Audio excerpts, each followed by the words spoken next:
자, 그러면 이제 4월 24일 수업 시작할게요. 오늘부터 이제 CSS 진행하기로 했고요. 작업은 기존에 HTML 공부하던 그 폴더에서 이어서 진행하시면 돼요. 근데 전반적으로 이제 좀 스프링 프로젝트가 생성하고 세팅하고 그 다음에 한번 가동하는 데까지 걸리는 시간이 좀 헤비하니까 그냥 이렇게 별도의 파일을 만들어서 진행을 하는 거지, 여기서 진행되는 모든 내용은 여러분들 입장에서는 뷰 파일에 작성이 되는 거다 라는 거 꼭 잊지 말고 진행을 하세요. 자, 그 다음에 이제 하나 더. 파이브 서버는 뭐지? 잠깐만, 이상한 게 깔려있는데?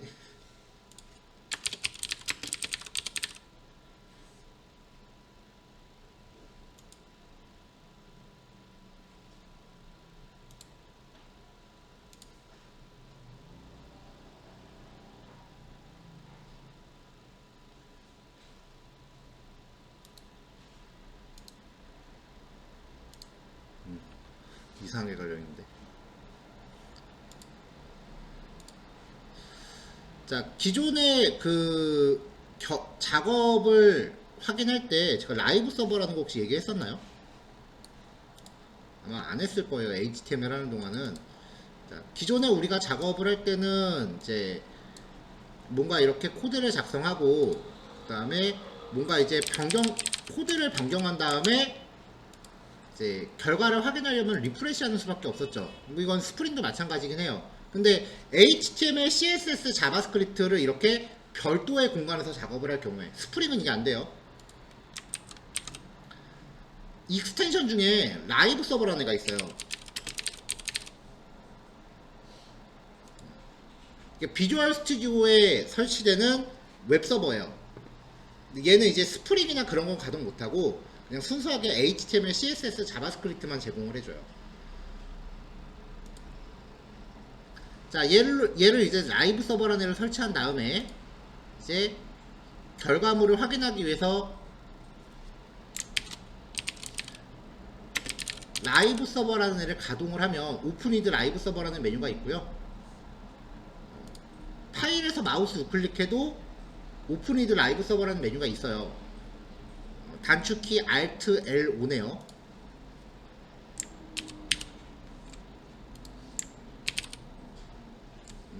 단축키 안 먹네.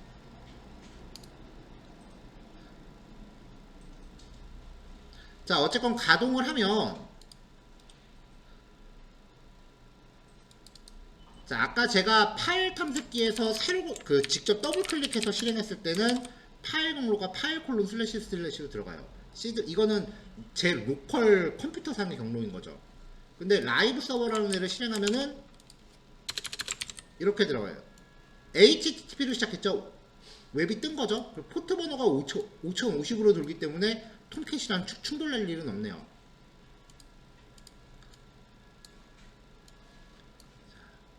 파일에서 더블 클릭하면은 웹 브라우저를 새로 고침을 한번 해야 돼요. 그쵸? 근데 라이브 서버를 가동해서 라이브 서버를 켜놓으면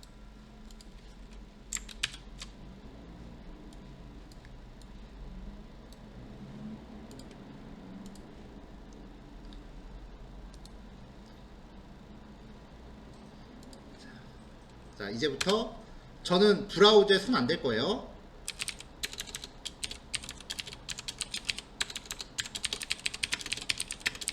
자, 작성하고 컨트롤 S 눌러서 저장할게요.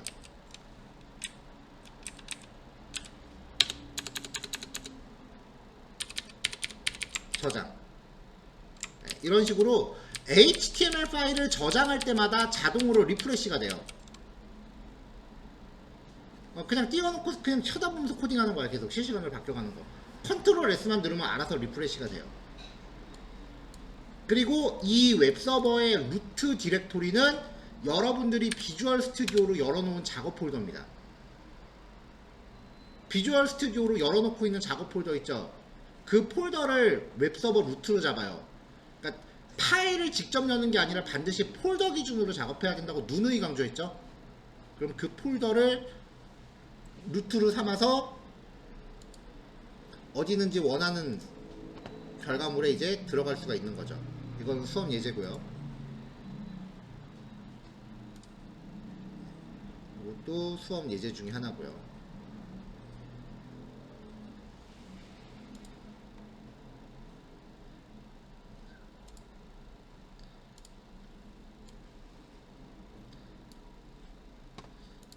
그래서 이제 라이브 서버라는 거를 가동해서 이제 시작을 하면은 좀 더 결과 확인이 빠를 거예요. 그러니까 이제 보통 작업을 할 때 아무리 스프링 프로젝트라고 해도 다짜고짜 스프링부터 만들고 시작하는 거 아니에요. 그러면 시간이 너무 오래 걸려. 얘는 왜? 그래서 일단은 뷰를 작업할 때는 별도의 HTML, 그 다음에 CSS, 그리고 자바스크립트까지 요거만 독립적인 작업으로 따로 진행을 한 다음에 이거를 통째로 이제 스프링 프로젝트로 옮기는 거예요. 이 과정에서 확장자를 JSP로 바꾸고 그 다음에 상단에 이제 JSP 페이지 지시자가 들어가겠죠. 페이지 지시자를 삽입을 하고 이제 이거를 이제 스프링 프로젝트에 넣겠죠. 그러면서 이제 제일 먼저 진행해야 되는 거는 공통적인 페이지에 대한 인클루드 처리.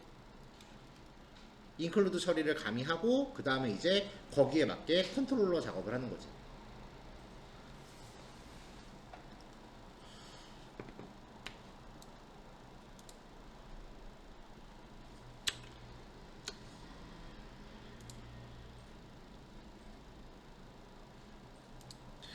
자, 그럼 이제 오늘 시작할 내용은 이제 CSS 그 선택자라고 하는 주제예요. 얘도 열리나? 얘는 안 열리는구나.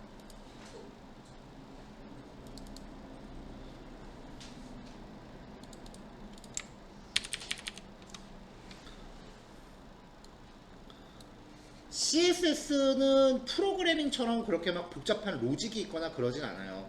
그냥 전체적으로 뭔가 서술해 나간다라는 느낌이기 때문에 자바를 공부하신 상태에서 공부하시면은 되게 싱겁게 느껴질 수도 있고 별로 흥미가 동하지 않을 수 있어요.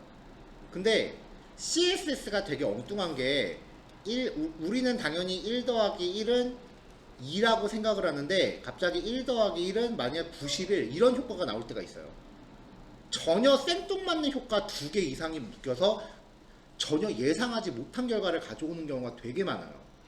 그래서 한 단원으로는 별로 임팩트가 진짜 없는데 이걸 다 모아놓고 나면 갑자기 난이도가 확 올라가요. 자바 난이도가 이렇게 가는 거 느낌이라면 자바스크립트는 갑자기 이렇게 가다 이렇게 올라가요. CSS 난이도는. 나중에 가서 뭔가 수업 내용은 되게 별거 아닌데 나중에 가서 뭔가 만들려고 그러면 되게 힘들 거예요. 그리고 막상 진짜 작업하라고 하면 여러분들은 자바 코딩에 시간 더 많이 투자할 것 같죠? 다들 CSS에 자기 작품 만들 때 CSS에 투자하는 시간이 제일 길어요. 왜냐면 이건 디자인에 직접적으로 관여하는 애기 때문에 다들 보는 눈은 있거든. 자기 맘에 들 때까지 하는 거예요. 얘는 HTML이 에러라는 개념이 있었나요? 에러 메시지 없었죠. 얘도 마찬가지예요. 얘도 에러가 없어요. 뭐 틀리면 어디가 틀렸다고 안 알려줘. 틀리면은 코드 다 드러낸 다음에 한 줄씩 다시 옮겨가면서 어디가 문제였는지 찾아야 돼요. 얘는 코딩을 하는 데 있어서 굉장히 장인정신을 많이 요구해요. 그래서 HTML하고 CSS는 자바랑 되게 1차원적으로 얘기하면은 자바보다 쉽단데 자바랑 달라요. 쉽다고 쉽게 함부로 얘기할 게 아니야. 나중에 직접 해보세요. 저도 만약에 3개월짜리 프로젝트라고 하면은 거의 CSS만 한 달 반 정도 해요. 차라리 자바가 더 쉬워. 걔는 딱딱 정해진 그 구조대로만 코드를 진행하면 되는데 얘는 뭐가 없어요. 대중 없어. 자바스크립트는 넘사벽이에요. 걔는 난이도 끝판왕이야.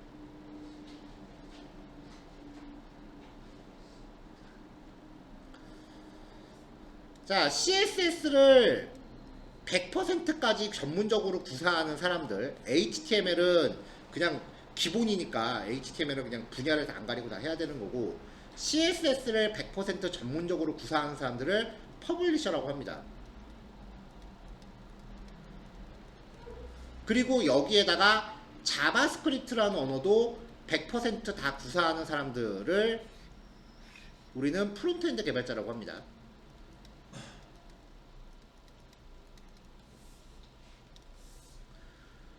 근데 우리의 그 목표치는 백엔드이기 때문에 여기에 들어가는 내용들을 100%다 학습하지는 않을 거예요. 수업 기간이 그 정도로 허락되지가 않았어요. 그래서 대충 CSS는 한 50에서 60% 정도. 그러니까 대충 이제 이쪽 업무 하는 사람들하고 말이 통할 정도가 목표치인 거고, 자바스크립트도 아마 60% 정도를 목표치로 아마 공부를 하게 될 거예요.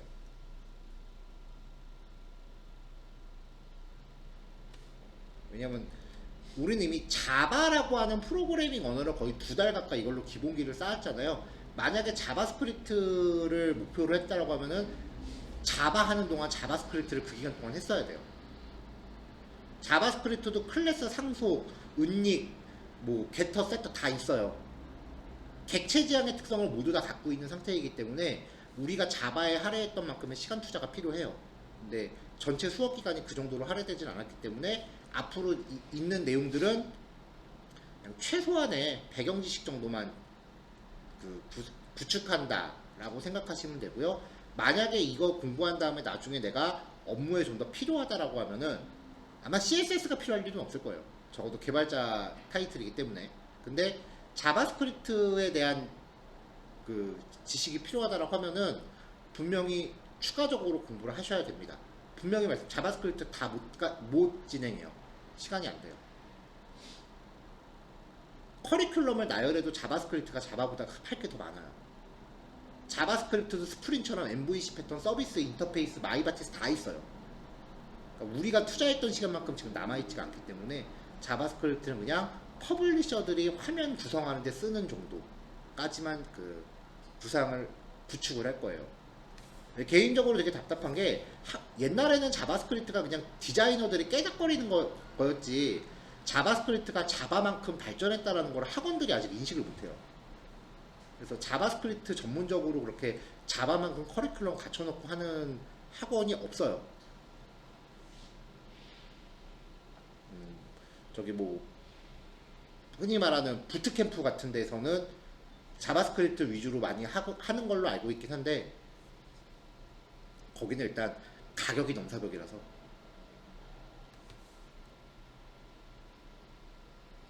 그 부분에 있어서는 확실히 짚고 넘어갑니다. 자바스크립트 100% 다 못합니다.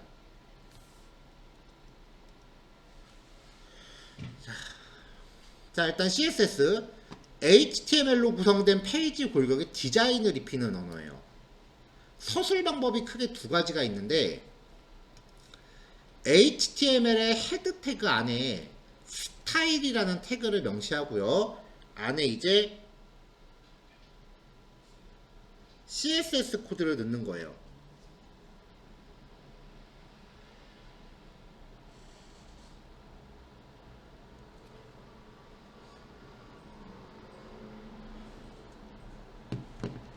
근데 이렇게 되면은 요 CSS 코드는 현재 HTML 파일에만 적용이 되는 거기 때문에 만약에 디자인 구성이 비슷한 다른 페이지가 있다라고 하면은 코드를 복사 붙여넣기 해야 되죠.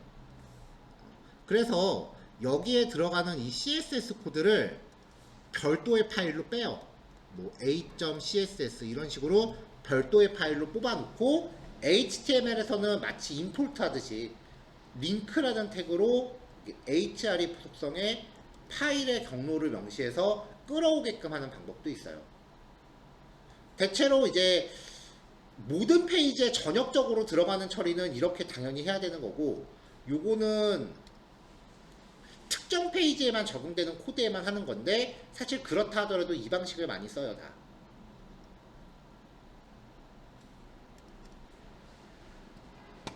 마지막으로 HTML 태그에 직접 박는 방법이 있어요. HTML 태그에 스타일이라는 속성을 지정하고 여기에 CSS 구문을 집어넣는 방법이 있는데 이거는 실무에서 금기예요. 진짜 어지간하지 않으면 안 써요. 왜냐면 모든 태그에 일일이 다 넣어주다 보면은 코드가 되게 지저분해지기 때문에 만약에 전문 퍼블리셔가 이따위로 코딩했다? 욕을 한 바가지 날려줘도 돼. 이거는 그냥 실무에서 금기라고 보시면 돼요. 자, CSS 코드를 작성하는 방법이요. 앞에 선택자 혹은 셀렉터라고 불리우는 부분이 명시가 되고요. 그 다음에 중괄호가 들어가요. 그 다음에 코드 전개는 속성 콜론 값 세미콜론이에요. 쉼표 아니에요. 속성 콜론 값 세미콜론 속성 콜론 제이슨 아닙니다. 이렇게 해서 들어갑니다. 이 선택자는 디자인이 적용될 대상을 지정하는 거예요. 그러니까 특정 태그를 지정하는 거죠. 여기는 디자인 속성이고요. 뭐 색상은 어떻게, 크기는 어떻게, 뭐 그런 것들이에요. 자, 일단 이 선택자를 지정하는 방법에 대해서 이야기를 해볼게요. 첫 번째 단계는 HTML 태그 이름. H1 한 다음에 괄호 열고 칼라 콜론 레드 뭐 이런 식이에요. 아직 우리가 속성에 대해서 본 게 아닌데 그래도 뭔가 적용할 속성은 있어야 되기 때문에 최소한의 속성은 미리 그냥 오픈을 할게요. 칼라는 글자 색깔을 뜻합니다. 자, 그 다음에 클래스 방식 .hello 라고 하면은 클래스 속성의 hello라고 지정된 애를 가리켜요. 점이라는 게 클래스 속성을 뜻해요. HTML 태그를 지정했을 때는 현재 페이지에 있는 모든 H1 태그를 다 적용해요. .hello라고 하는 속성은 클래스 속성의 hello라고 갖고 있는 애를 찾아서 다 적용해요. 클래스는 태그 종류에 상관없이 여러 번 재지정이 가능해요. 뭐 div 태그에 넣고 조금 이따 또 p 태그에 클래스 hello라고 넣고 스판 태그에 어떤 태그건 다 쓸 수 있어요. 여러 번. 그 다음 id 속성. id 이름이 hello면은 CSS에서 명시할 때는 샵hello라고 지정합니다. 그럼 이제 얘는 id를 지정을 하는데요. 이 id 값은 HTML 태그 페이지에서 다른 요소와 중복될 수 없습니다. 그러니까 한 번 쓴 id 값은 그 파일에서는 더 못 써요. 이거를 어기면은 자바스크립트가 나중에 엉켜요. 코드 다 들어 엎어야 되는 일 생기니까 조심하시고요. 이 CSS 선택자가 어마무시하게 중요해요.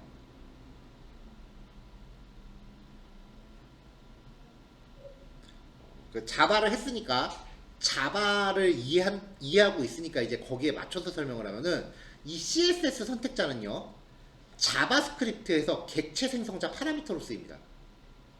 그러니까 CSS 선택자가 정리가 안 되면 자바스크립트 객체를 못 만들어요. 언어가 지들끼리 엉켜요 얘네는. HTML하고 CSS 자바스크립트는 떼어놓아서 생각할 수가 없어요. 이렇게 엉켜요. 지들끼리 영향을 주고받아요. 자바스크립트의 목적은 화면에 뭔가 동작을 구현하는 건데 그러려면 내가 제어하고자 하는 HTML 태그를 객체로 가져와야 돼요. 그때 객체를 만들기 위해서 CSS가 얘를 가리키는 이 선택자를 생성자 파라미터로 또 갖다가 써야 돼요. 그러니까 이 두 개가 안 되면 자바스크립트는 객체를 못 만들어. 그러니까 되게 잘 정리해야 돼요 이거.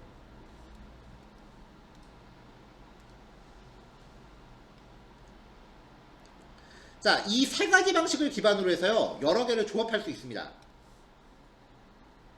지금 설명해볼까? 아까 하루에 4개씩 한다는 거 내 욕심이었다. 하루에 2개도 간당간당 하겠다 지금.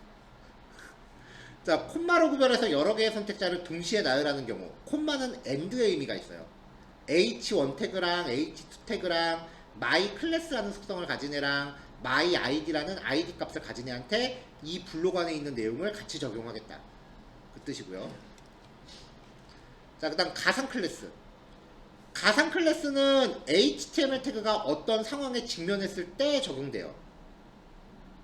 대부분 링크에 적용 많이 하는데 이게 가상 클래스예요. A 콜론 링크 라면은 href 속성을 갖고 있는 링크예요. 기본적으로 링크한테 우리 파란 색깔로 글자 색깔 들어갔죠. 여기서 그 색깔을 바꿀 수 있어요. 밑줄도 빼고. 비지티드, 방문한 경험이 있는 링크입니다. 방문했던 거 보라색으로 나오죠. 여기서 그 색깔 바꿀 수 있어요. 호버, A 콜론 호버, 마우스가 올라간 링크, 마우스 올라갔을 때 색깔을 바꿀 수 있습니다. 효과도 줄 수 있고요. 액티브, 마우스가 눌러져 있는 요소예요. 어떤 태그가 있는데 div 콜론 액티브라고 하면은 이 div 태그 위에서 마우스를 누르고 있는 동안 이 안에 게 적용돼요. 자, 얘네가 기본인데 이제 조합이 돼요. 여기부터 이제 복잡해져요.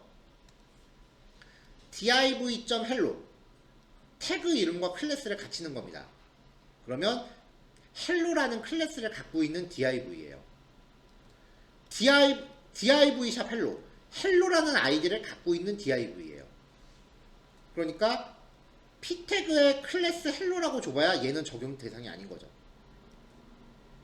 그래서 붙여서 쓸 때는 좀 더 정확하게 명시하고자 할 때 쓰고요. 그 다음에 자식 셀렉터라는 게 있어요. HTML 태그의 계층 구조를 순차적으로 표현한 거예요. 자, div 태그 안에 스판 태그가 있고 그 안에 input 태그가 있는데 클래스가 폼 컨트롤이에요. 그쵸? div 안에 스판이 있고 input 태그이면서 클래스가 폼 컨트롤이고 이 구조를 충족하는 input 태그한테 적용을 합니다. 그 다음에 자손 셀렉터가 있어요. 자식 셀렉터는 태그 구조를 일일이 다 나열해야 되니까 좀 쓰기가 좀 불편한 면이 있는데 자손 셀렉터는 띄어쓰기로 표현해요. div 태그 중간에 뭐가 있건 없건 상관없어.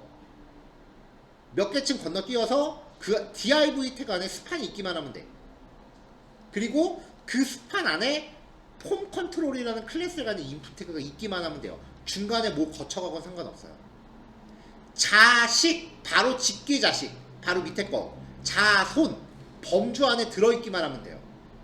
실제로는 자손 셀렉터를 더 많이 씁니다. 왜냐면 자식 셀렉터는 태그를 조금이라도 고치면 다 뜯어 고쳐야 되거든요.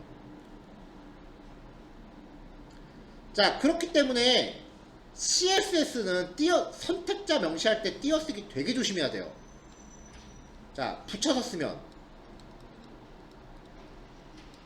인풋 태그에 뭐가 들어가는 경우는 없으니까 div.hello다 붙여서 쓰면 div 태그인데 클래스 속성이 hello인 거예요. 이렇게. 근데 여기를 띄었다. div 띄고 .hello다. 그러면 div 태그의 범주 안에 뭐가 얼만큼 들어있건 상관없는데 이 안에 어딘가에 태그 상관없이 헬로라는 클래스가 존재하기만 하면 돼요. 이거 코딩하는 애들이 되게 못 맞춰요. 이거 띄어쓰기를 습관적으로 해버려갖고 띄어쓰기 있고 없고가 의미가 천지차이입니다. 제발 조심하세요. 이거 특히 프로그래밍 하던 친구들이 이거 되게 못해요. 그렇게 생겼죠?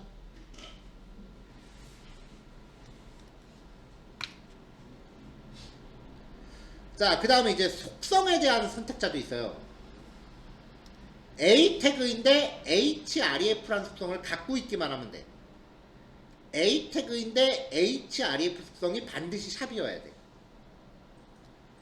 hello라는 id를 갖고 있는 거야. 태그는 뭐가 됐건 상관이 없고요. 대신에 메소드가 반드시 포스트여야 돼. choose라고 하는 클래스를 갖고 있는 것 중에 value 속성이 반드시 1, 2, 3이어야 돼. 이렇게 속성 값에 따라 적용할 수도 있고요. 그러니까 예를 들어 이렇게 되는 거죠. input 태그인데 disabled라는 속성을 갖고 있는 모든 input 태그. disabled가 비활성시키는 거예요. 걔네한테 뭐 색깔을 좀 회색으로 희미하게 줘라 뭐 그런 거죠.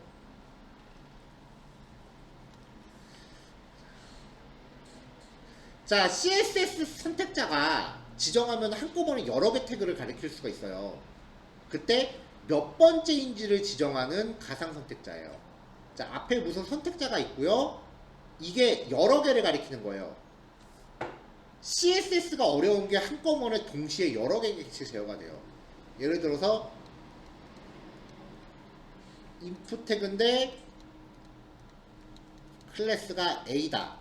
이런 클래스 A라는 클래스를 갖는 게 여러 개가 있다면은 CSS는 .A 이렇게만 해서 얘네한테 모두 동시에 뭔가 속성을 지정할 수 있어요. 안 그러면 얘는 글자 색깔 일일이 다 줘야 되잖아. 동시에 멀티 제어가 돼요. 이 중에 .A first child. 그럼 얘네들 중에 첫 번째 거. last child 마지막 거. nth child 2 두 번째 거. 근데 1부터 카운트야. 1, 2. nth child ODD 홀수 번째 거. 2n 짝수 번째 거. 3n 3의 배수 번째 거. nth last child 숫자 뒤에서부터 몇 번째 거. 근데 이것도 마이너스 1부터 카운트해요. 얘는 0부터 카운트 안 해요. 어렵진 않아. 그냥 읽어보면 알 거예요. 근데 이제 느낌이 좀 다른 게 자바는 그래도 좀 선 이해 후 암기 뭐 이런 느낌이었다면 얘는 그냥 다짜고짜 암기야. 그래서 더 쉬운 거지. 이해 안 해도 되잖아요. 얼마나 쉬워. 그냥 외우기만 하면 되는데. 지금 여러분들 느낌이 다 저거잖아요. 아 저거 언제 다 외워. 아, 귀찮아. 그쵸? CSS는 못할 수가 없어. 안 하는 거야.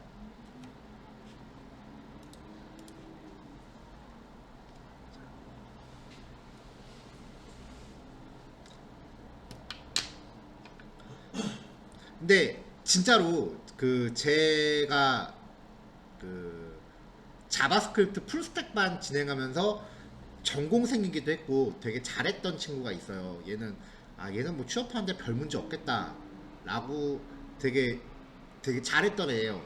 지금은 그래도 멀쩡하게 잘 취업해서 연세대학교에서 진행하는 프로젝트 때문에 지금 대학교 안에 파견 나가 있어서 가끔 주말에 놀러 와요 여기. 근데 그 친구가 취업을 보러 갔다가 3번을 미끄러졌어. 그러니까 면접까지 갔다가 거기서 자기 포트폴리오 보여주면서 3번을 미끄러졌어요. 근데 이유가 진짜 저거였어. 디자인에 너무 신경 안 썼다고. 아주 신경을 안 쓰시면 안 돼요.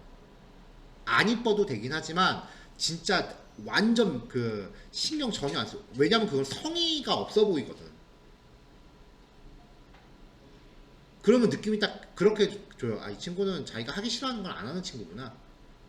일 시켰는데 하기 싫으면 안 하고 내빼겠구나. 그렇게 이 느낌을 주기 때문에 어느 정도의 성의는 보여야 돼요. 무조건 안 할 수는 없어. 자, 여기까지 이제 코드를 볼 거예요. 구체성 단위는 좀 마지막에 이제 그 결론을 짓는 거니까 여기까지 코드를 볼 건데 일단은 설명 한 40분 했네.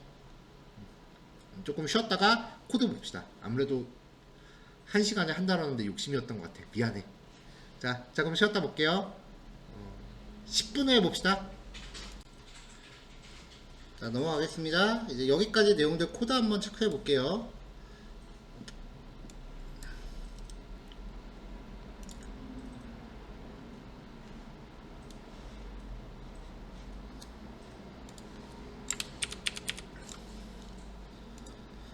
자, CSS 공부하는 방법은 일단은 코드를 딱 걷어내요. 코드를 이제 물론 여러분들 하나씩 작성하시겠죠. HTML을 일단 만들어 놓고 CSS를 적용하면서 이 코드가 화면에 어떻게 변화를 주는지 직접 보면서 가는 거예요. 자, H2라고 하는 태그한테 글자 색깔을 파란색으로 줬습니다. 그러면은 여기 HTML 태그 중에 H2 태그를 싹 골라서 파란색으로 바꿔요. 그래서 모든 H2 태그가 파란색으로 바뀐 거예요. 자, 그 다음에 이제 my class라고 하는 요소를 찾아서 전부 다 글자 색깔을 빨간색으로 바꿔요. 그럼 아까 적용된 게 있어도 나중에 적용하는 게 덮었습니다.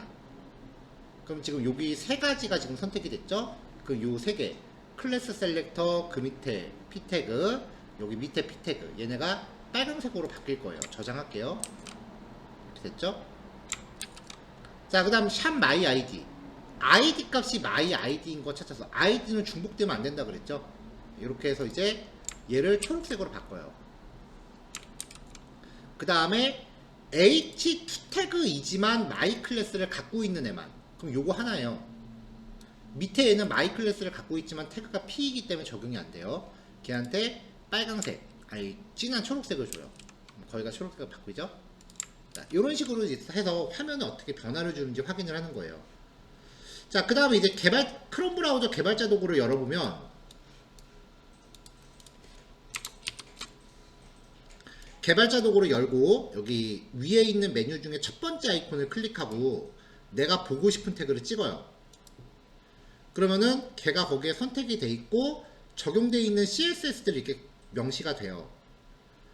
지금 얘 같은 경우는 여기 코드에다 마우스 올리면 거기 선택되는 거 보이죠? 얘 같은 경우는 처음에 파란색 적용했다가 빨간색으로 덮어쓰고 나중에 초록색으로 또 덮어썼기 때문에 이렇게 취소선 관계 보이는 거예요. 여기 옆에 체크박스를 해제하면은 걔가 적용이 풀려요. 그럼 밑에 게 적용되는 거고 또 하면은 밑에 게 적용된 거고 이런 식으로 해서 이제 넣었다 뺐다 하면서 변화를 또 볼 수 있고요. 여기 값을 더블 클릭하면은 내가 임의로 값을 바꿀 수 있어요. 이렇게 바꿀 수 있고 추가적인 속성도 이렇게 가미해서 넣어볼 수 있어요.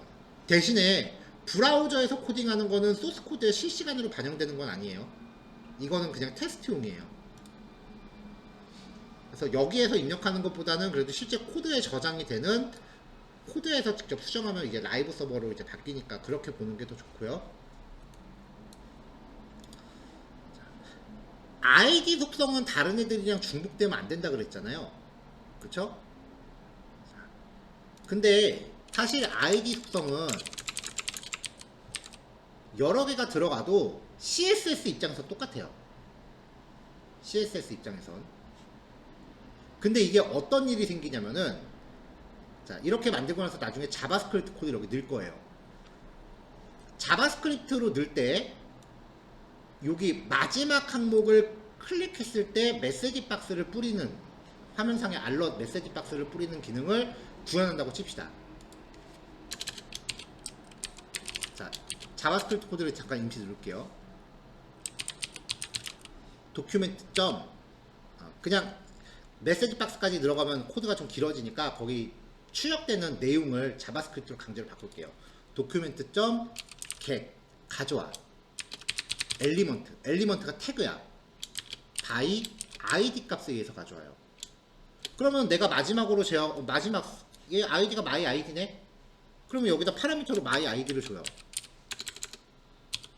이렇게 점 inner html inner html이라고 하는 거는 여기 안에 내용을 뜻해요. 시작 태그와 끝 태그 사이.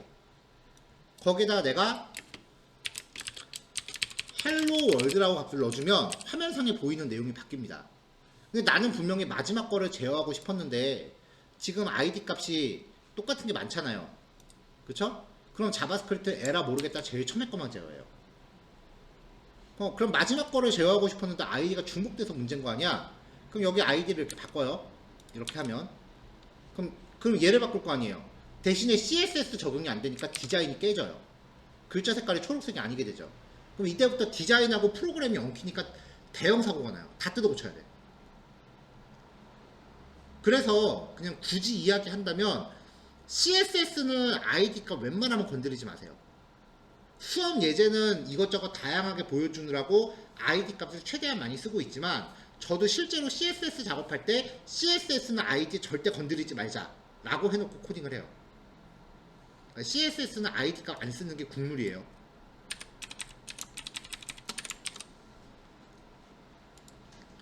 자, 그 다음에 이제 복수 지정 셀렉터입니다. 자, H1 태그, H2 태그, 마이 클래스 갖고 있는 애, 샵 마이 아이디. 아이디가 마이 아이디네. 얘네한테 글자 색깔을 싹 다 오렌지로 준 거예요. 그러면 동시에 여러 개 지정이 되죠. H1 태그, H2 태그, my 클래스를 갖고 있는 거. 그리고 쭉 가다 보면은 여기에 이거 my 클래스가 지금 2개 있고요. 그리고 id가 my id인 거. 얘네들을 전부 싹 다 골라서 글자 색깔을 오렌지색으로 준 겁니다. 한꺼번에 여러 개한테 똑같은 디자인을 적용할 때 쓰는 방법이고요.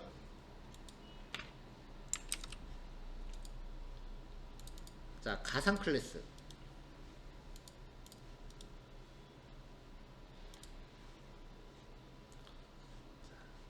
얘를 다 빼면 링크는 기본적으로 이렇게 파란색 밑줄로 가잖아요. 그리고 한번 클릭했던 거는 페이지가 있건 없건, 페이지가 없으면 안 나오는구나.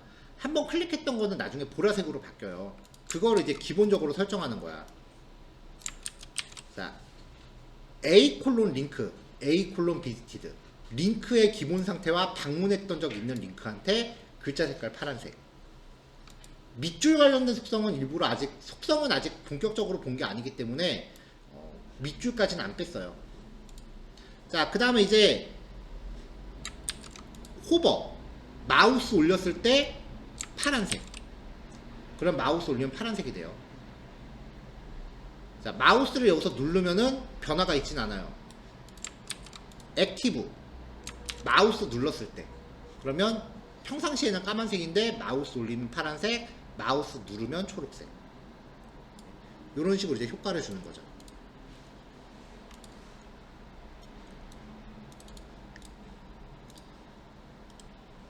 자, 근데 이제 호버하고 액티브 같은 경우는 모든 태그한테 다 줄 수 있어요. 백그라운드라고 하는 속성은 배경 색깔 처리할 때 씁니다. 백그라운드 혹은 백그라운드 컬러, 이게 배경 색깔 처리할 때 쓰는 속성이에요. 자, li 태그한테 싹 다 배경 색깔을 노란색으로 줬어요. li 태그한테 싹 다 배경 색깔 노란색으로 줬어요. 그 다음에 li 태그한테 마우스 올라가면 오렌지, 마우스 누르면 그린.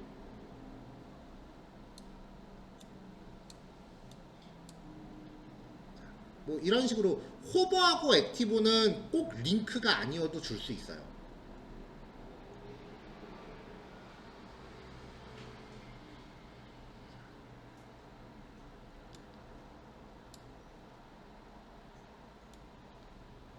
자, 그래서 요거를 뭐 응용을 해보면 일단 바디 태그한테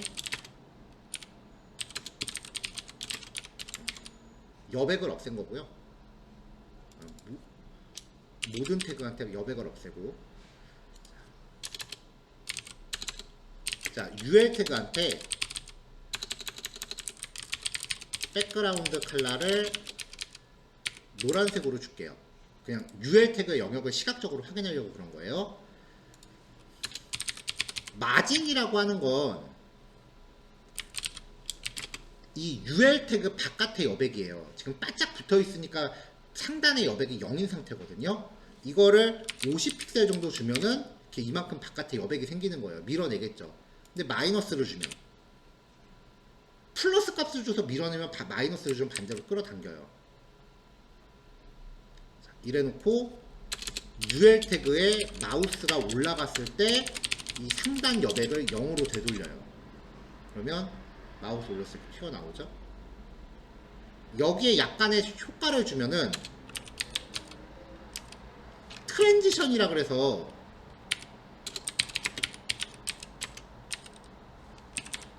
트랜지션이라고 하는 거는 지금 효과가 마진탑이 50, 마이너스 50에서 0으로 바뀐 거잖아요. 바뀌는 과정에 걸리는 시간을 뜻해요. 그럼 이게 아까는 훅 바뀌었는데 이게 0.3초 동안 바뀌어요. 이렇게 되는 거죠.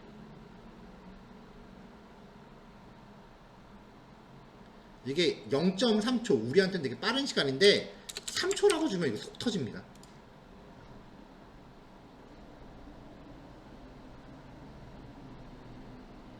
(3초) 맞아요, 세보면.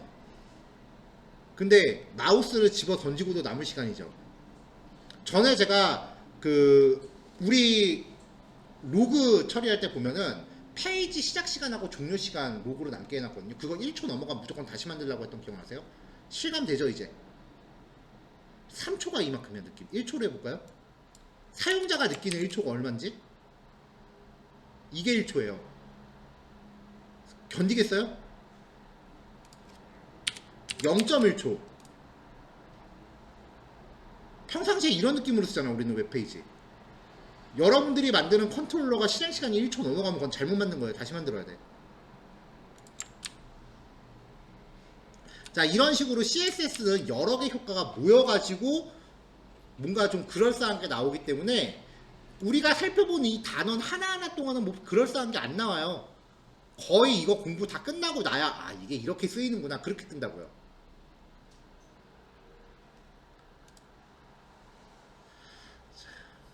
자, 호버는 이제 모든 요소에 다 줄 수 있다라는 거고요. 이번엔 자식 선택자입니다.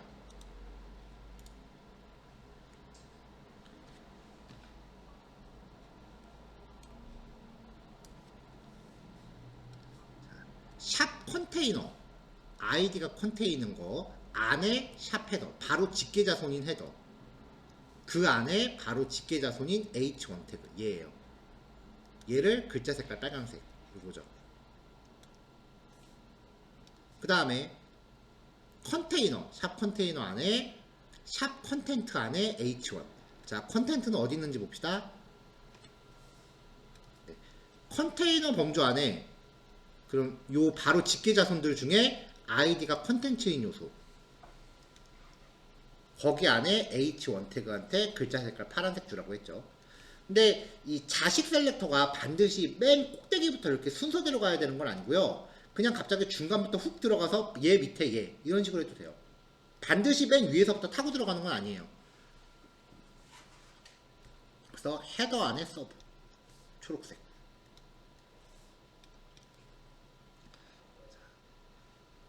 이게 자식 셀렉터고요. 그 다음에 자손 셀렉터 자손 셀렉터는 띄어쓰기로 표현한다 그랬죠. 컨테이너 태그 안에 H1 태그 HTML 태그의 들여쓰기 수준을 따지진 않습니다. 자 지금 보이는 컨테이너 안에 요 div인데 샵 헤더 그 다음에 HR div인데 샵 컨텐트 얘네가 직계 자손이에요. 바로 자식인 거죠.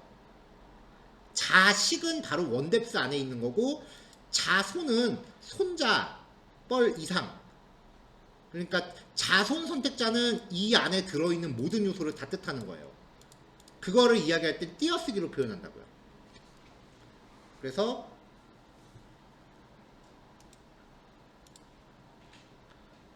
자, 컨테이너 안에 H1 태그 컨테이너 안에 있는 H1 태그 얘가 빨강색 그리고 얘도 빨강색이네요. 컨테이너 범주 안에 H1 태그가 지금 2개 들어있습니다.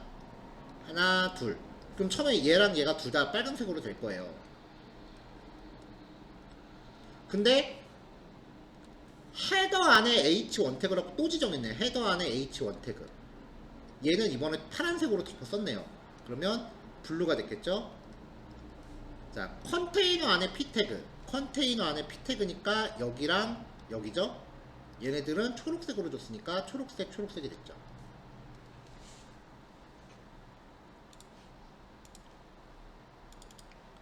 자 그 다음에 이제 속성 선택자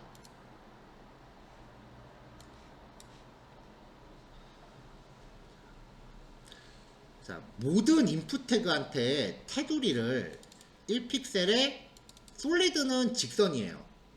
오렌지 보더가 테두리를 뜻해요. 그러면은 여기 인풋 태그는 이렇게 테두리가 치고요.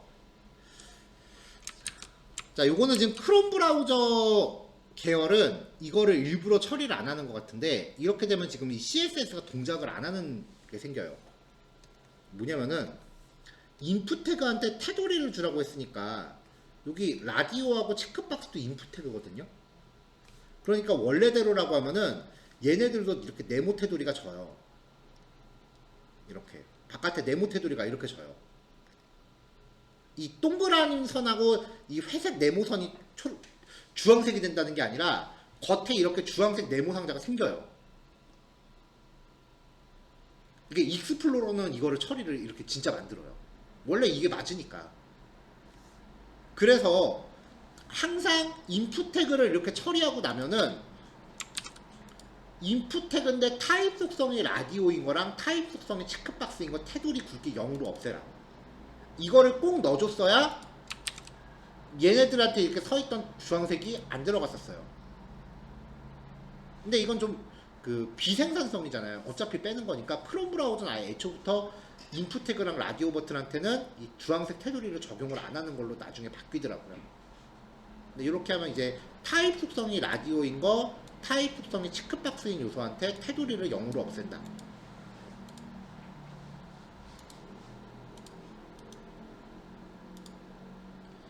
자, li 태그를 한 10개 정도 놓고요.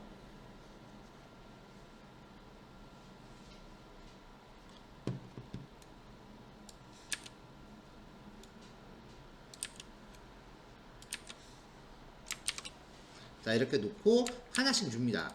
li 태그 중에 nth 차일드 odd 홀수 번째인 거 글자 색깔 빨강색, 배경 색깔 초록색. 홀수 번째 거만 바뀌어요. 두 번째 거한테만, 여기 두 번째 것만 그린하고 배경 색깔 빨강색.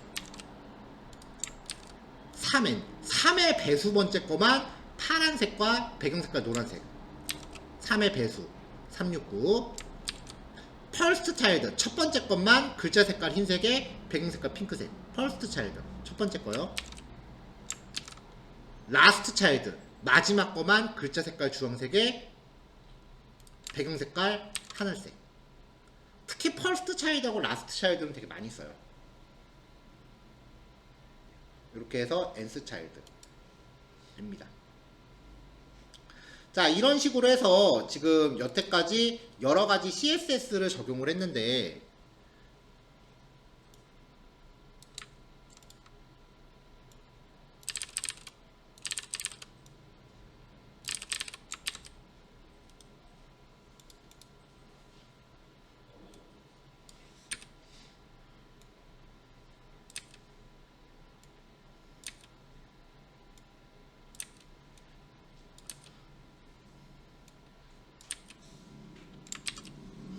자, 요렇게 이제 적용을 했어요.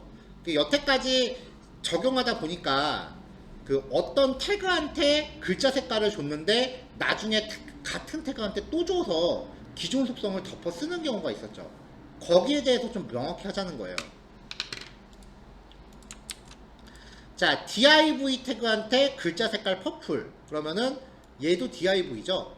그러니까 얘한테 글자 색깔 보라색으로 주니까 그 안에 있는 애들이 다 먹어요. 싹 다 보라색이 돼요.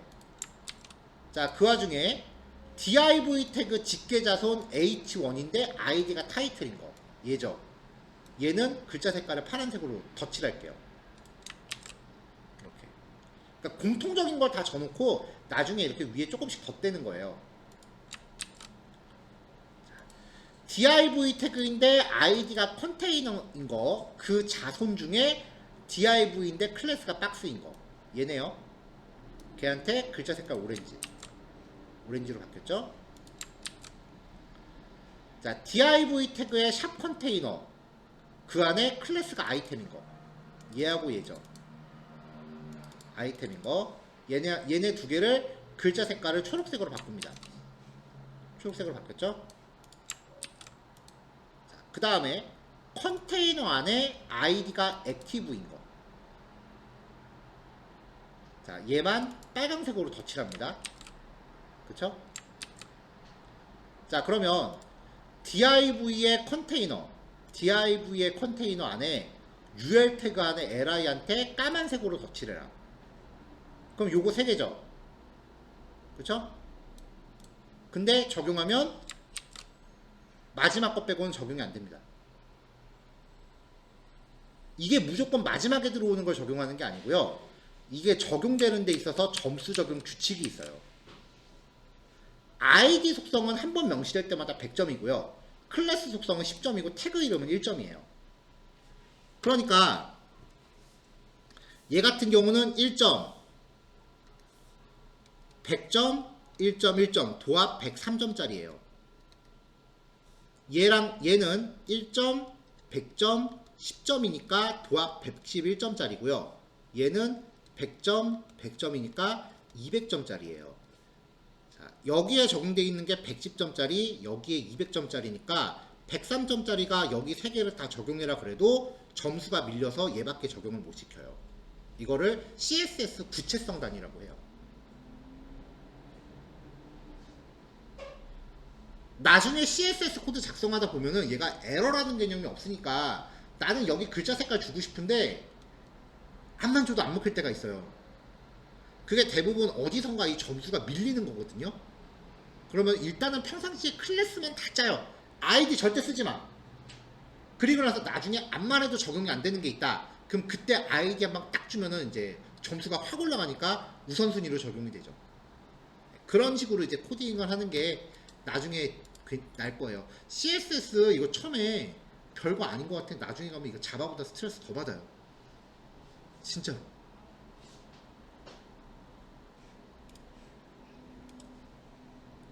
자, CSS 선택자 1번부터 8번까지 실습하시면 됩니다. 자, 4시까지 시간 드릴게요. 하루에 2단원 하겠다. 자, 다음 내용은 폰트 관련 속성이라고 해서요. 글자의 모양이나 아니면 사이즈 뭐 이런 것들을 설정하는 속성이에요.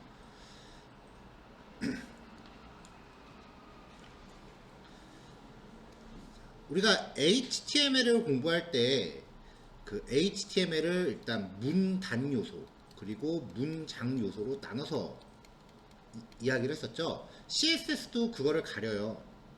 근데 글자 관련된 것들은 이 특성을 가리지 않고 그냥 다 적용할 수 있어요. 왜냐면 글자가 표현 안 되는 부분은 없으니까. 물론 이미지에 적용하면은 불필요한 거겠죠.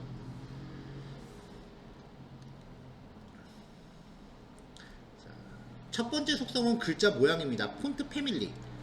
글꼴의 이름을 쉼표로 구별해서 나열을 해요. 만약에 글꼴 이름에 공백이나 빼기 같은 게 포함되면은 글꼴 이름을 따옴표로 감싸야 돼요. 근데 여기에 명시하는 글꼴은 개발자 PC가 아닌 접속자 PC를 기준으로 명시돼야 돼요. 그러니까 내가 인터넷에서 어떤 글꼴을 다운받아서 깔았어요. 그럼 내 컴퓨터에서는 어떤 글꼴이 잘 표시가 되는데 그렇다고 해서 CSS에 그걸 넣는다. 그럼 나만 보이는 거예요. 접속자도 그 글꼴이 있어야 돼요. 자, 폰트 패밀리 뭐 나눔 고지, 콤마, 굴림, 콤마, 궁서체 뭐 이런 식으로 글자 이름을 지정하면 됩니다. 자, 그 다음에 폰트 사이즈, 글자 크기인데요. HTML에서 폰트는 1부터 7까지밖에 지정이 안 됐거든요. 얘는 픽셀 단위를 설정을 해서 좀 더 디테일한 설정이 가능해요. 우리가 일반적으로 웹페이지에서 보는 글자 크기는 14픽셀 정도 사이즈예요. 상황에 따라 더 키울 수도 있고 줄일 수도 있겠죠. 사이즈 제한은 없습니다. 그 다음에 폰트 스타일, 글자의 기울임 여부예요.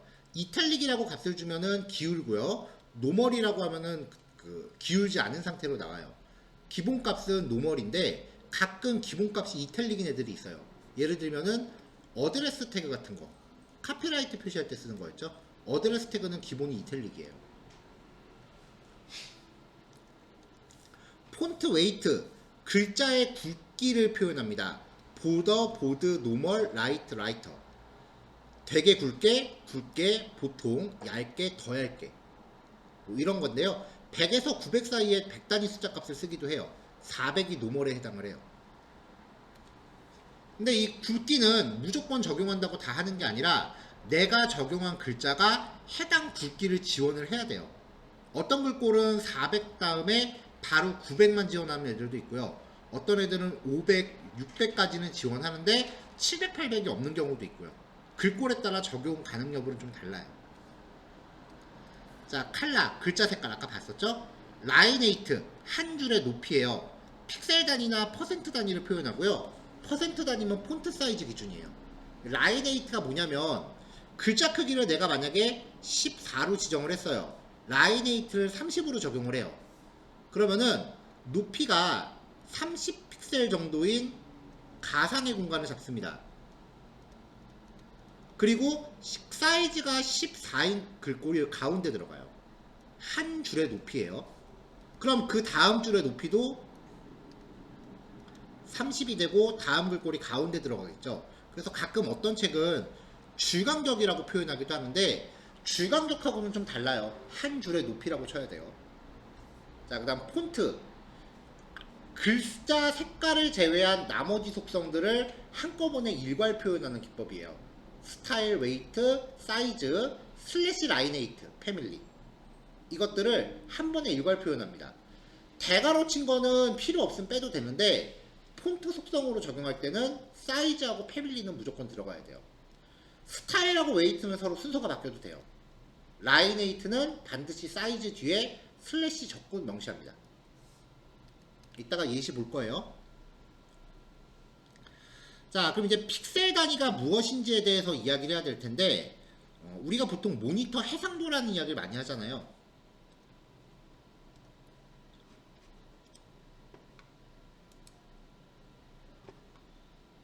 자, 여기 보면은 1920에 1800이라고 돼 있거든요. 이게 픽셀 단위예요. 그러니까 이 모니터 해상도가 가로가 1920 픽셀인 거고 세로가 1080 픽셀인 거예요.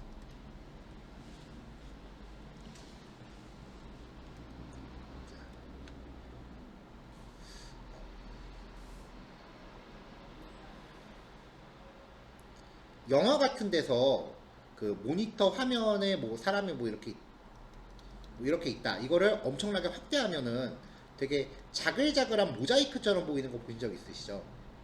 그림을 되게 크게 확대하면은, 일부를 확대하면은 이렇게 자글자글한 모자이크처럼 되거든요. 이거를 되게 조금 있다가 그 모니터 하면 이거 되게 그 완만하게 바꾸잖아요. 그거 개뻥이야. 현재 그런 기술 없어요. 컴퓨터에서 우리가 사용하는 그 그림들은요, 점들의 집합으로 이루어져 있어요. 이 점 하나를 1픽셀이라고 합니다. 그러니까 모니터의 가로 크기가 아까 1980 픽셀이라고 하는 거는 이 모니터 왼쪽부터 오른쪽 끝까지가 1980개의 점으로 이어진다는 얘기예요. 이게 컴퓨터에서 화면 사이즈를 측정하는 가장 최소 단위예요.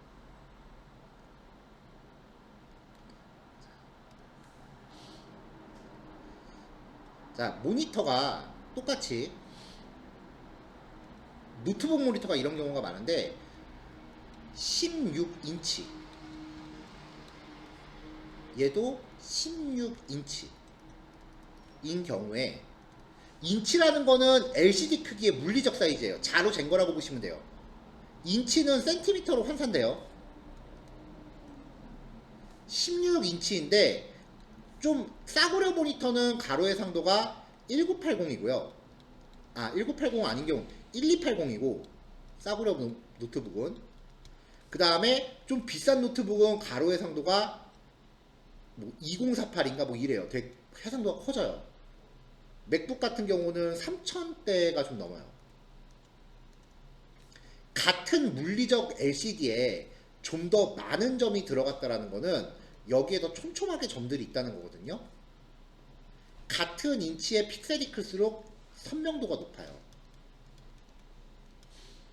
선명도가 높아요.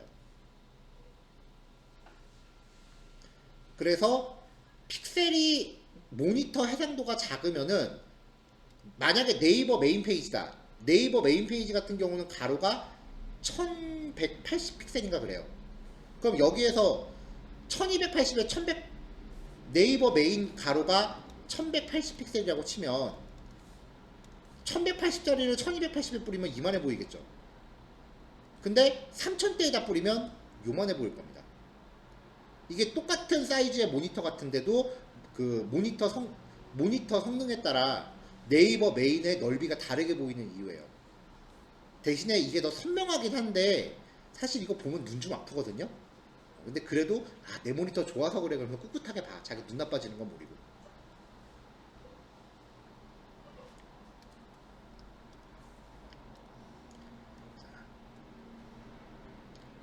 스마트폰들 버전에 따라서 옆으로 조금 넓은 애들도 있었고 밑으로 점점 넓어지는 애들도 있긴 했지만 가로 해상도, 가로 인치에 그렇게 큰 차이가 나진 않아요. 근데 옛날 거부터 이야기를 하다 보면은 아이폰 3GS 같은 경우는 가로가 320픽셀이었어요.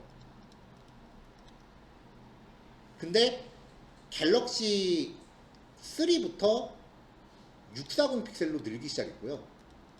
그 다음에 720 픽셀로 커지고, 그 다음에 지금 스마트폰들이 아마 1280 픽셀이 주일 거예요. 주류일 거예요. 이렇게, 아이고. 스마트폰 가로가 이렇게 있을 때, 가로 넓이가. 그러니까 스마트폰의 이 얇은 면 가로가 웬만한 그 저가형 노트북 가로 해상도를 안 먹어요.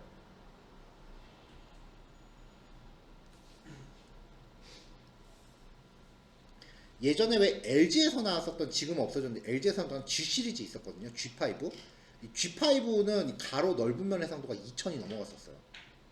그러니까 LG 그 디스플레이에 LG 스마트폰에 들어가는 디스플레이가 웬만한 노트북 2배, 3배 성능이었어요.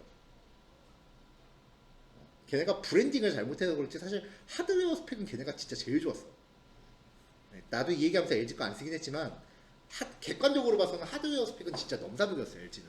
솔직히 우리 다들 알잖아요. LG가 물건을 잘 만드는데 마케팅 못하는 거.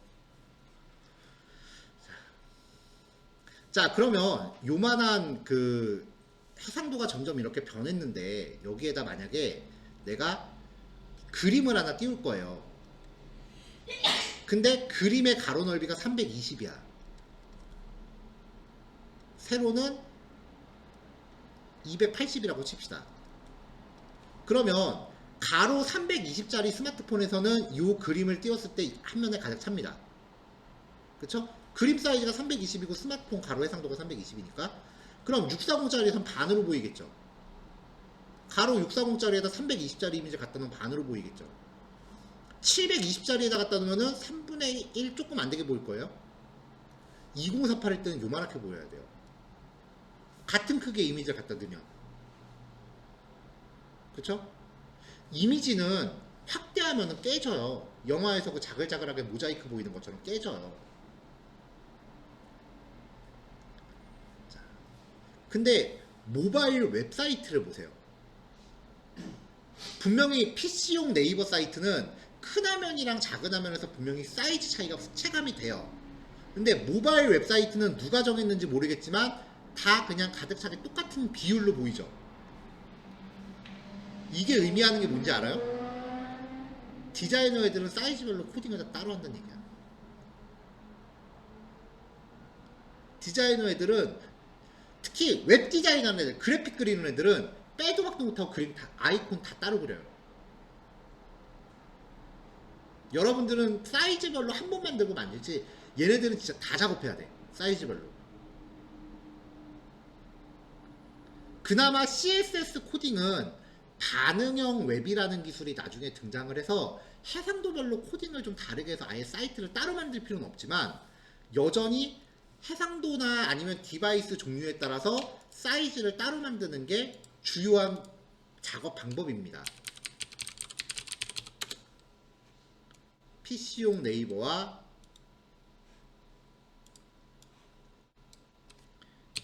m.naver.com은 모바일 네이버예요. 모바일 네이버가 따로 존재하는 것처럼 디바이스 종류에 따라 따로 작업을 합니다. 퍼블리싱들은 노가다가 굉장히 심해요. 그래서 이 사이트를 태블릿으로 접속했을 때 태블릿 가로 모드예요. 태블릿 세로 모드로 접속했을 때 두 칸으로는 아니죠. 스마트폰으로 접속했을 때 한 칸으로는 아니죠. 이렇게 페이지가 변신을 해요. 이게 CSS의 주요 역할 중에 하나예요. 해상도에 따라서 아예 사이트를 따로 만들 거냐 아니면 이렇게 미디어 퀄리 반응형 웹이라는 기술을 적용해서 다채롭게 만들 거냐.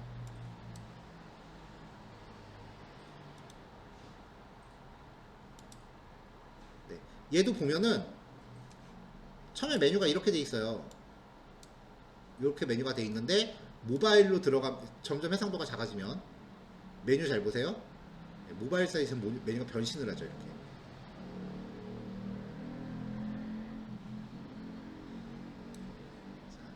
여기 하단 부분도 여기 텍스트가 이렇게 있는데 사이즈가 줄어들다 보면 텍스트 글자 사이즈가 작아질 거예요. 작아지는 거 보여요? 조금 차이를 뒀어요. 자, 이미지 섹션도 그림하고 이렇게 PC에선 이렇게 보이는데 모바일에선 텍스트가 밑으로 내려가게끔 돼 있고, 여기도 모바일에서는 이렇게 표시된 데스크탑에서 이렇게 4개로 나열되고요. 여기 이미지 같은 것도 데스크탑에서는 이렇게 보이는데 모바일에서는 태블릿에서 이렇게 나오고, 모바일은 이렇게 해놨구나. 이렇게 나오고, 지도하고 이게 이렇게 배치가 달라지죠.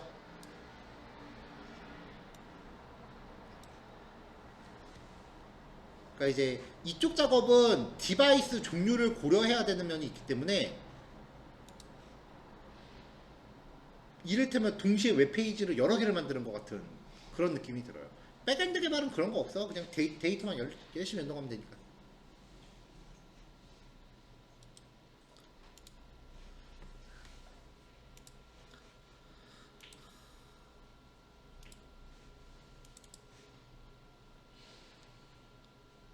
픽셀 단위 설명하다가 옆으로 갔어요. 픽셀이라는 거는 모니터의 한 점을 의미하는 사이즈 단위입니다. 자, 픽셀 단위 말고 EM이라는 단위도 있는데요. 픽셀 단위는 절대 크기고요. EM 단위는 상대 크기라고 보시면 돼요. 부모한테 적용된 글자 크기를 1 EM으로 놓고 상대적인 크기를 지정하는 거예요. 그러니까 예를 들어서 HTML 태그가 이렇게 있을 때 여기 부모한테 점 패런트니까 부모한테 글자 크기를 100을 지정했어요. 점 차일드한테 0.5 EM이라고 주면은 부모를 기준으로 50%가 되는 거예요. 그러니까 50픽셀이 되는 거죠. 이렇게 상대적인 크기를 줄 수도 있습니다. 자, 아까 말했을 때 글꼴 모양 같은 경우에는 내 컴퓨터에 깔려 있다고 해서 접속자한테 안 깔려 있으면 못 쓴다라고 했었죠.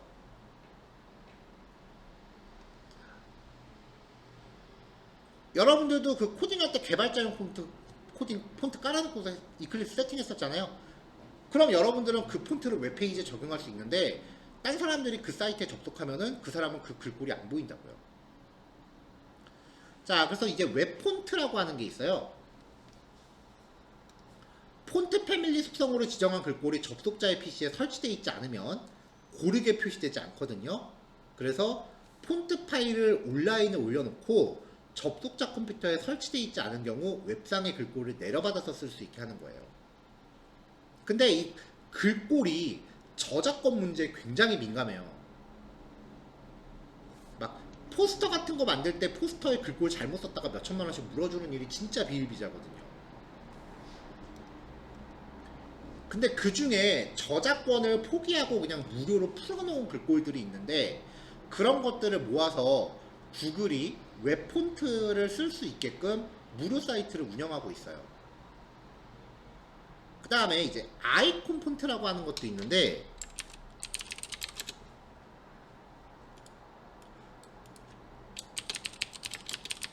자, 지금 이제 헬로월드라고 적었는데요. 글꼴을 제가 딴 걸로 바꿔볼게요. 이제 웹싱스라고 하는 아이콘으로 선택하면은 이렇게 글자들이 이렇게 아이콘으로 바뀝니다. 그러니까 글꼴에 글자를 대응시킨 게 아니라 이렇게 아이콘들을 대응시켜 놓은 폰트가 있어요. 이거는 윈도우에 그 기본적으로 박혀 있는 거기 때문에 그 별로 그렇게 쓸만한 게 없긴 한데, 우리가 웹에서 일반적으로 보는 아이콘들 있죠. 그런 것들도 이제 오픈소스화 돼서 온라인에 올라가 있는 게 있어요. 폰트 어썸이라 그래서,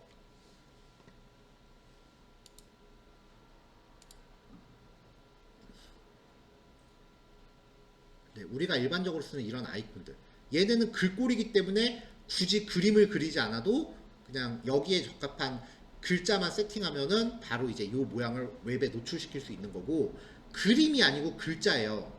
자, 아까 그림을 확대시키면 깨진다 그랬죠. 얘는 글자이기 때문에 백날 확대시켜도 안 깨져요.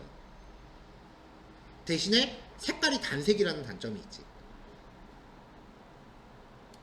근데 이거 되게 그 위험한 것 중에 하나가 디자인 하시는 분들이 이런 경우 되게 많은데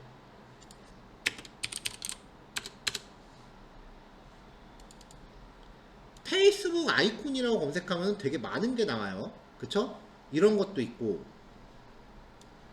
이렇게 만드는 경우도 있고 뭐 우리가 보통 이런 거 보면은 다 이거 페이스북이구나라고 알아보긴 하잖아요. 이것도 페이스북이라고 알아보긴 하죠. 근데 이거 사실 되게 심각한 거야. 이런 거 남의 회사 로고를 어떻게 멋대로 바꿔. 이거 고소당할 수도 있는 일이에요. 그냥 얘네가 그냥 대충 눈 감아주고 마는 거지 사실 이거 안 되는 거예요.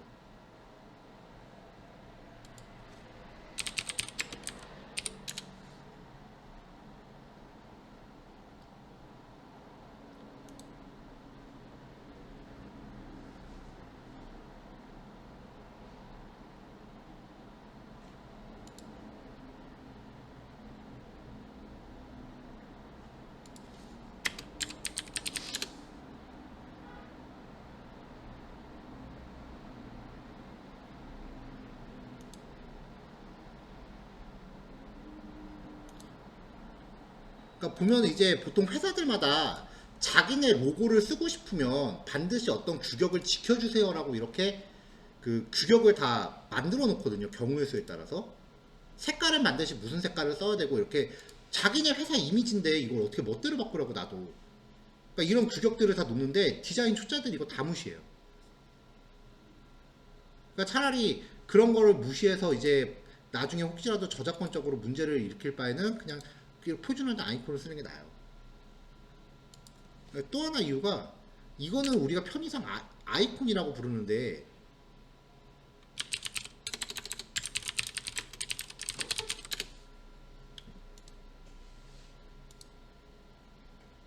자 누구나 알아볼 수 있죠.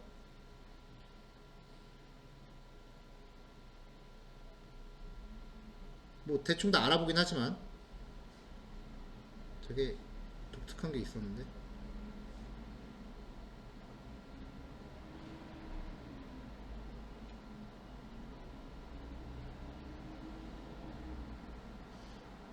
이렇게 그렸다.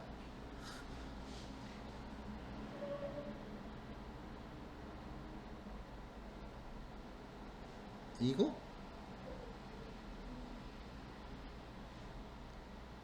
뭐야 이거 굉장히 입체적인데? 이렇게 그렸다. 의미 전달은 돼요. 근데 이게 우리가 아이콘이라고 부르는데 이건 아이콘이 아니에요. 픽토그램이라고 부르는 거예요.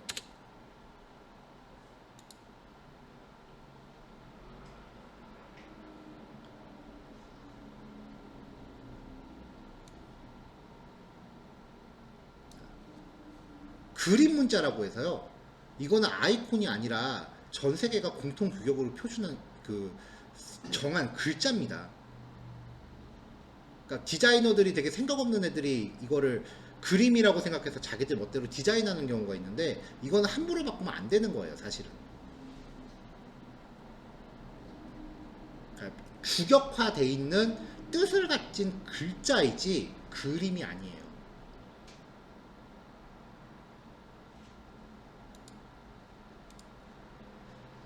그래서 어플리케이션에 들어가는 그런 것들도 이제 픽토그램이지 아이콘은 아니거든요. 그럴 때는 차라리 그냥 표준화된 픽토그램을 쓰고 있는 아이콘 폰트를 쓰는 게 차라리 나아요.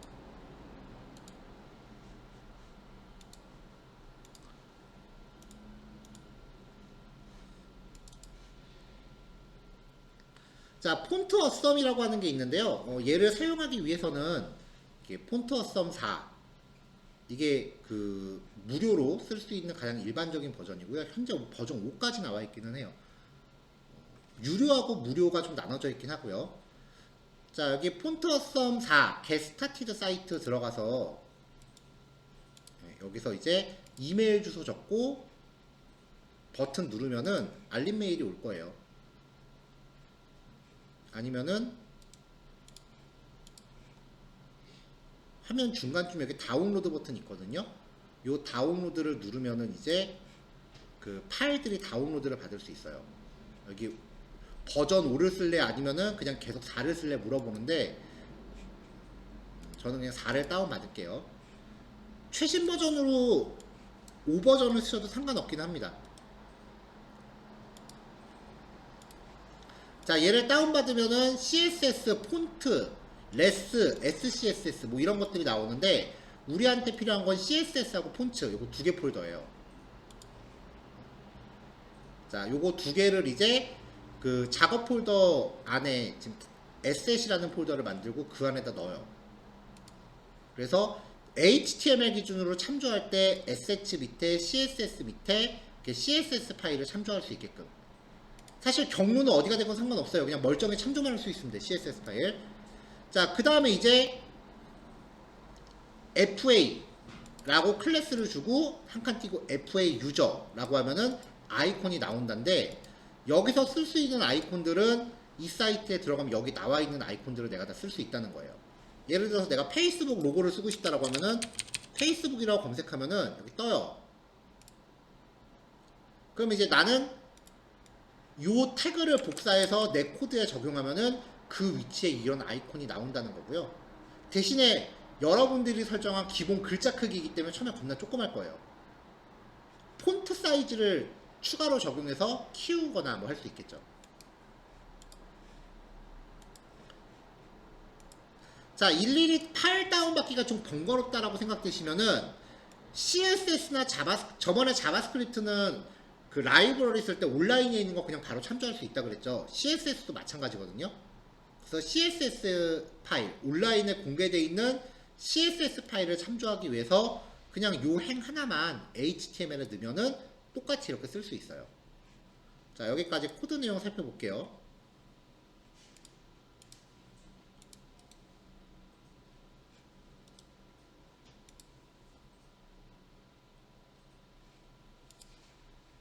여기 왜 구글 폰트가 벌써 적용돼 있냐?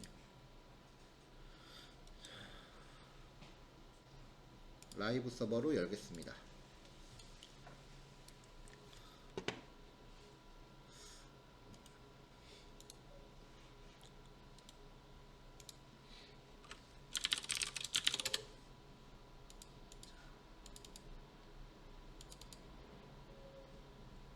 그치. 여러분들한테 준 글꼴은 요게 안 들어가 있죠. 뭔가 잘못 들어간 것 같아요.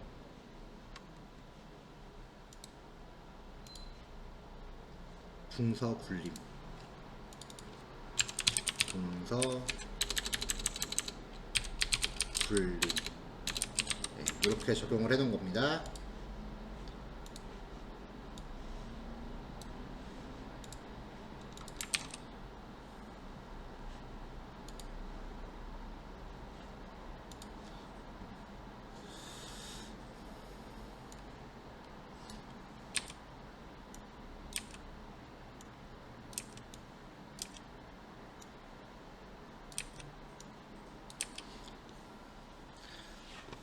자, 일단 저장. 바디 태그한테 폰트 사이즈를 40으로 줬어요. 그럼 바디 태그 안에 있는 애들도 다 그 사이즈를 적용받는다 그랬죠. 자, div 태그에 이번엔 클래스를 다 부여했습니다. 사이사이에 구별하려고 hr 태그 하나씩 넣고요. 자, div 태그인데 첫 번째 폰트는 궁서체, 굴림체. 궁서체가 있으면은 이걸 적용하고 궁서체가 없으면 그 다음 차선책으로 굴림체를 적용해라. 그런 뜻이에요. 자, 전체 사이즈가 40인데 0.82mm면은 40픽셀 기준으로 80%로 나오겠죠. 좀 작아졌죠. 궁서체를 영어로 표시하니까 이렇게 나오나봐요. 원래 궁서체는 한글 폰트라서.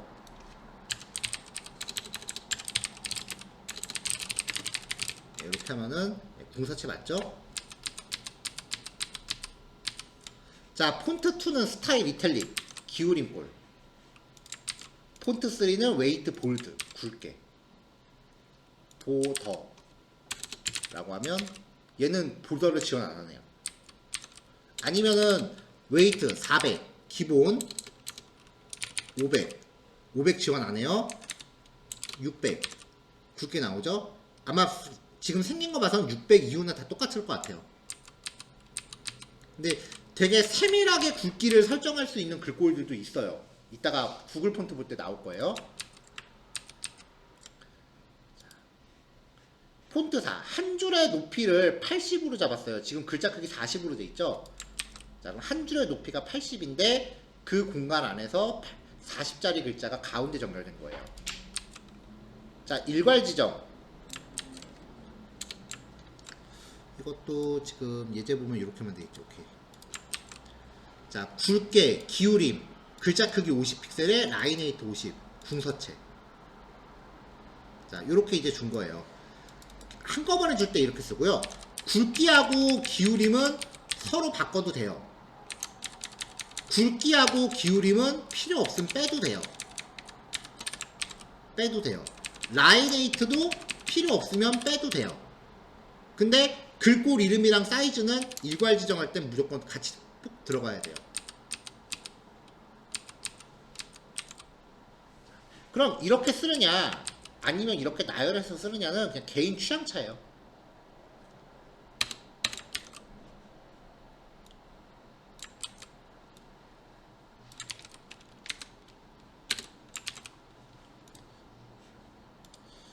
자, 다음 예제가 구글 폰트인데요. 자, 아까 리드미 파일 보면 여기 구글 폰트 사이트 있죠. 자, 폰트.google.com이라고 들어가면은 이게 무료로 공개되어 있는 글꼴들이 쭉 있습니다. 주로 영문 폰트 같은 경우는 모양이 다른 게 좀 티가 바로바로 나기는 해요. 보통 요즘 국내 사이트들은 이 노토선스 코리안이라는 요 글꼴을 많이 써요. 이게 우리한테는 본고딕이라는 이름으로 많이 알려져 있는데 얘가 저작권이 무료거든요. 자, 얘를 이렇게 딱 선택을 하면 그 글꼴 미리 보기가 나오죠. 여기서 내가 쓰고 싶은 굵기, 얘는 100, 300, 400, 500, 700, 600 없네요. 900 이렇게 지원을 한대요. 자, 쓰고 싶으면은 이렇게 빼면 되고요. 안 쓰고 싶으면 빼면 되고, 쓰고 싶으면은 여기 쭉 가다 보면 여기 스크롤 내리면 셀렉트 스임팩 이렇게 있죠. 쓰고 싶으면 이렇게 선택을 해요. 등록을 할 때마다 옆에 시간씩 등록이 될 거예요. 자, 이렇게 등록이 되면은 여기 아래쪽에 여러분들 코드에 적용할 수 있는 CSS 참조 링크가 생깁니다. 이거를 복사해서 여기 헤드 상단에다 넣는 거예요. 여기다가 툭 하고 넣는 거예요. 이렇게. 자, 그러고 나면 이제 여기 밑에 써 있어요. 이 글꼴을 적용하고 싶다면은 폰트 패밀리에 이렇게 넣어라 라고 코드가 적용되어 있어요.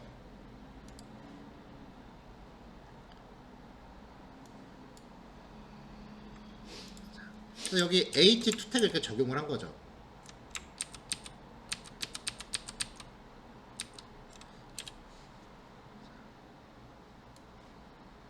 자, 보면 여기 그 구글에서 제공하는 파일에 패밀리에서 이제 개 파라미터로 날아가는 게 대충 무슨 뜻인지 이해되잖아요. 저 예제에서는 구이체라는 거, 노토선스 KR 이렇게 적용을 했고요. 여기 위에 보면은 나눔고딕이라는 글꼴도 하나 또 추가로 적용을 해놨죠. 여러 개의 글꼴을 지금 적용을 해놓은 건데, 네, 그럼 이제 글꼴이 이렇게 서로 다르잖아요, 그렇죠? 근데 글꼴을 이렇게 적용을 하면 내 컴퓨터에 없는 글꼴을 얘가 다운로드를 받는데 이게 다운로드 시간이 좀 걸리기 때문에 너무 많이 쓰면은 페이지 로딩 시간이 좀 느려져요. 특히 모바일로 웹페이지 볼 때 처음에 분명히 글자가 나오는데 조금 있다 글자 모양이 좀 바뀌는 경험 하신 적 있을 거예요. 페이지 로딩이 끝나고 나면 글자 모양들이 한번 싹싹싹 바뀌어요. 그게 글꼴 다운로드가 그때 끝나서 그래.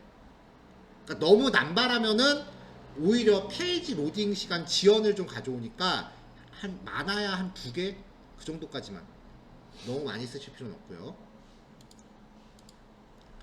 자, 그 다음에 이제 폰트 어썸. 여기는 오늘 배포 자료에는 에셋 안에 제가 파일들을 미리 넣어드렸는데, 미리 다운받아서 넣어드렸는데요.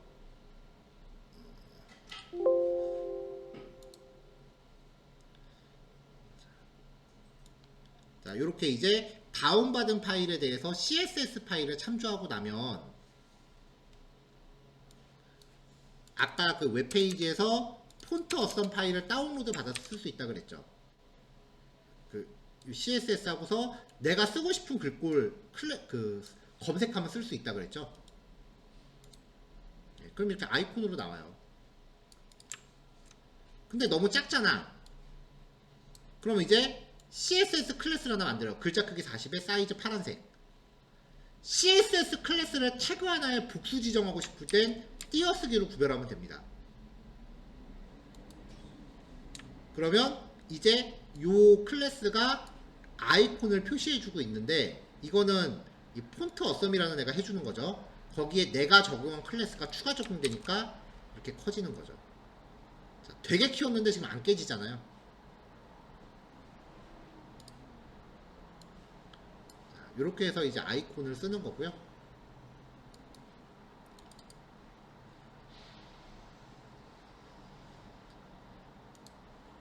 아까 말했다시피 파일을 직접 다운로드 받아서 이렇게 배치하는 게 번거롭다라고 하시면은 요 온라인상의 경로를 나타내는 요 링크 요거를 여기 링크 태그에다가 대신 이렇게 적용하셔도 돼요.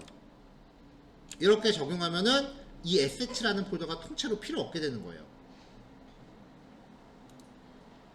뭐 그래도 결과 나오는 데는 동일하죠. 똑같죠.